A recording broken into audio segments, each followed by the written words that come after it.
Catherine Mongenet, bonjour. On est Bonjour. sur EduSpot. Et donc, on va parler MOOC, puisque vous êtes directrice du GIP Fun MOOC. Et les MOOC, on sait ce que c'est maintenant, parce que ça fait un moment que ça existe en France. On peut rappeler un petit peu l'émergence du GIP Fun, Oui. qui veut dire... Oui. Alors, le projet France Université Numérique est né en 2013, au moment où la ministre de l'Enseignement supérieur de l'époque, Geneviève Fioraso, voulait définir la stratégie numérique pour l'enseignement supérieur.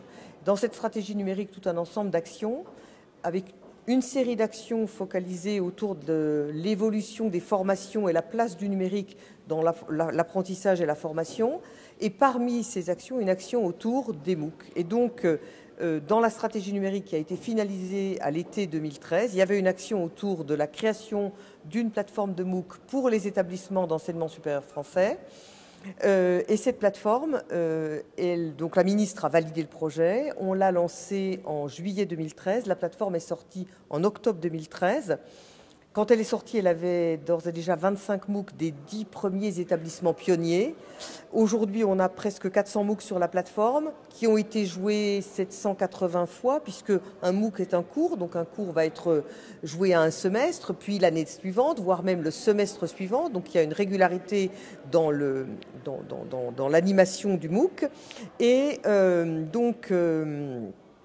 ces MOOC aujourd'hui sont le fait de plus d'une centaine d'établissements d'enseignement supérieur français et francophones.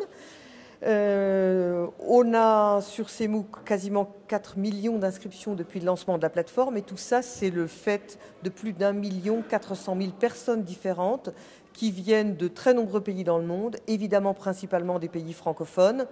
Et un chiffre que j'ai toujours plaisir à rappeler pour montrer la place de cet objet-là dans l'écosystème francophone, c'est qu'en 2016, on avait 16% d'internautes africains sur la plateforme.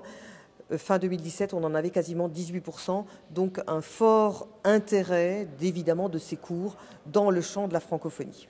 Alors effectivement, vous avez fait un gros chemin, parce que c'était venu, ça y est, ça me revient, à Lyon, lorsqu'il y avait 25 cours sur la plateforme. Donc là, on a vraiment beaucoup évolué. À l'Université de Lyon, c'était. Aujourd'hui, vous avez d'autres orientations. On va dire, quelque part, vous allez aller vers la formation professionnelle, et d'un autre côté, vous vous intéressez à la liaison lycée-université. Tout à fait. Alors, en fait, ce dont on s'est rendu compte très rapidement, c'est que les MOOC ouverts gratuits suscitaient de nombreuses réutilisations diverses et variées. Une des réutilisations, qui est aucune des deux que vous évoquez d'ailleurs, c'est celle où l'enseignant qui a fait un MOOC, qui est ouvert gratuit sur Fun, va avoir envie de le réutiliser avec ses propres étudiants pour transformer ses pratiques pédagogiques, l'utiliser au sein de son cours, développer du blended learning, de la classe inversée. Et ça, c'est quelque chose qui est en train d'émerger aussi et pour lequel on a un accompagnement avec la mise en place d'une plateforme dédiée qu'on a appelée Fun Campus. L'autre grand développement, c'est dans le champ de la formation professionnelle. À l'évidence, quand on a sur Fun des MOOC dans le domaine de l'entrepreneuriat, dans le domaine de la gestion, dans le domaine de la santé, etc., ces MOOC-là sont très professionnalisants, intéressent des salariés dans une démarche personnelle de formation continue, mais intéressent aussi des entreprises, des DRH, des OPCA. Et donc, on voit bien que dans le champ de la formation professionnelle, les MOOC et leur déclinaison sous forme de ce qu'on appelle les SPOC dans le jargon, donc les Small Private Online Courses, par opposition aux MOOC qui sont Massive Open, sont en train de prendre corps. Et donc, c'est pour ça que d'un point de vue technique, on a accompagné ce développement par la mise en place d'une plateforme qu'on appelle Fun Corporate. Et dans le cadre des actions autour de la formation professionnelle, on travaille de plus en plus avec des OPCA. Notre premier partenariat avec les OPCA, c'est un partenariat qui date de 2014 avec l'OPCA des industries alimentaires. Et c'était l'objet de la présentation qu'on a faite cet après-midi à deux voix avec ma collègue d'OPCA Lim.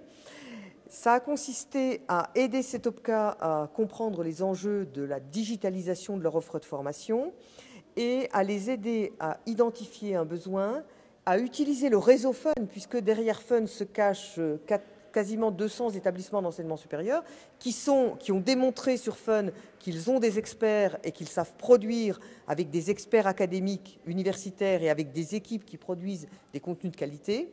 Donc on a aidé cet OPCA à identifier son besoin, on a lancé cet appel à projet dans notre réseau et c'est un établissement, en l'occurrence sur ce projet, l'Université de Caen et son IAE, qui ont remporté l'appel à projet. Ce projet-là, ça avait vraiment été un projet tout à fait fondateur des développements qu'on a aujourd'hui.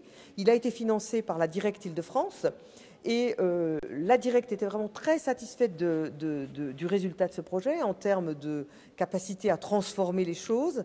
Et ils nous ont sollicité il y a un an pour travailler avec un ensemble d'OPCA sur cette fois un autre sujet, toujours de professionnalisation, qui est comment accompagner les TPE-PME dans leur transformation digitale. Comment est-ce qu'on sensibilise des domaines d'activité aussi différents que le tourisme, que la banque, que l'alimentaire, que les services à la personne et le médico-social aux enjeux majeurs du numérique sur leurs activités.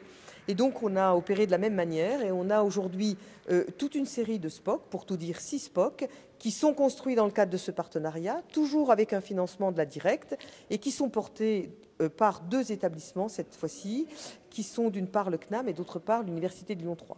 Donc on voit bien qu'on accompagne cette évolution et autour de la formation professionnelle. Un autre sujet qui nous tient très à cœur et qui du coup est plutôt sur les missions de service public qui ont fait notre ADN, c'est les enjeux majeurs aujourd'hui autour de l'accompagnement de ce qu'on appelle le Bac-3, Bac+3 et tous les enjeux d'orientation. Il se trouve que depuis 2 ans, nous avons un certain nombre de nos universités, de nos écoles, qui ont commencé à se préoccuper de cette question et qui ont fait des MOOC destinés aux lycéens pour les aider à s'orienter. Je citerai par exemple plusieurs MOOC autour de « je suis lycéen, je veux découvrir des filières universitaires qu'au fond je connais mal parce qu'on ne me les enseigne pas ». Je pense par exemple au droit, je pense à la psycho, je pense aux STAPS, donc qui sont des filières que d'une part les lycéens connaissent mal et d'autre part qui sont des filières en tension. Et donc on a des universités qui ont construit des MOOC pour donner à comprendre aux lycéens de quelles sont ces disciplines, quelles sont les filières, quels sont les débouchés professionnels, quels sont les métiers, et donc qui, d'une certaine manière, aident les lycéens à se forger une opinion mieux construite de leurs ambitions et de leurs objectifs en termes de parcours universitaire. On a un autre MOOC qui, lui, est plus... Donc, si vous voulez, ces premiers MOOC que je décris, j'ai envie de dire, ce sont des MOOC qui aident le lycéen à renforcer ses choix d'orientation.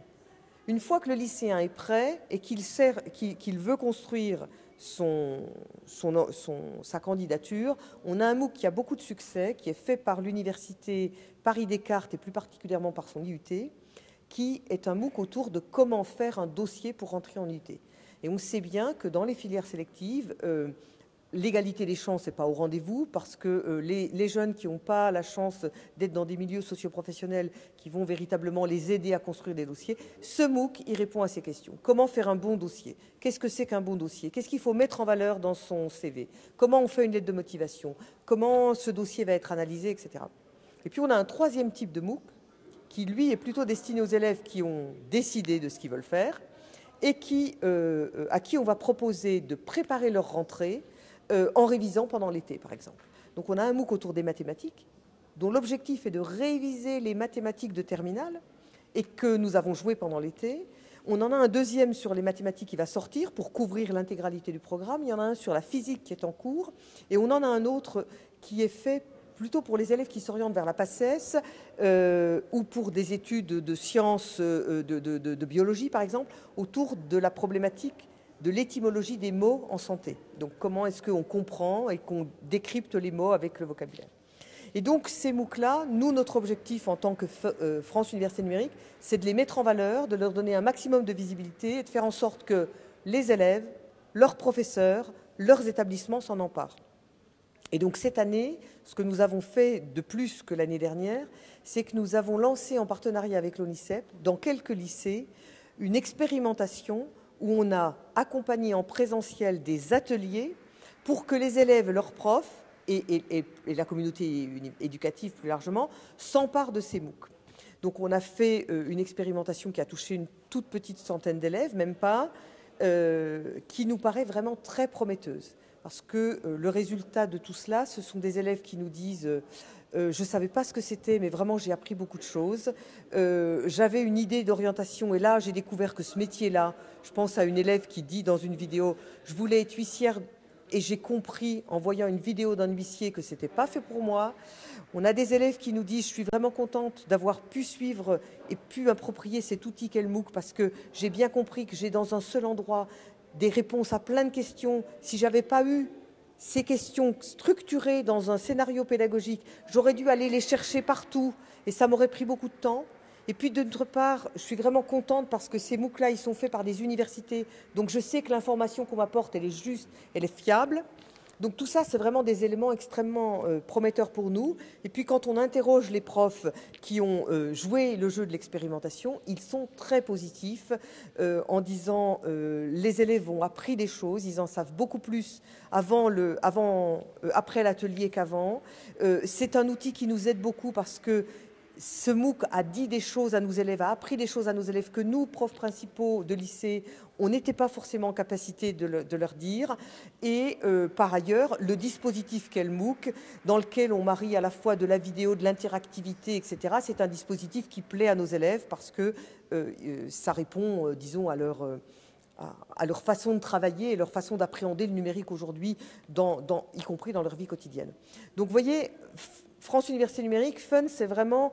on est là pour essayer de faire émerger de nouveaux usages, accompagner ces nouveaux usages et essayer de les mettre en valeur et en lumière le mieux possible. Donc d'une part, sur le champ de l'orientation et des enjeux de réappropriation des MOOC ouverts gratuits dans le champ de la formation initiale, et puis cet énorme développement autour de la formation professionnelle continue, avec tous les enjeux de la réforme qui est en cours, évidemment. Catherine Mangelet, je ne vous relance pas, parce que vous avez tendance à beaucoup parler. Alors, donc, merci de cet entretien. Merci à vous.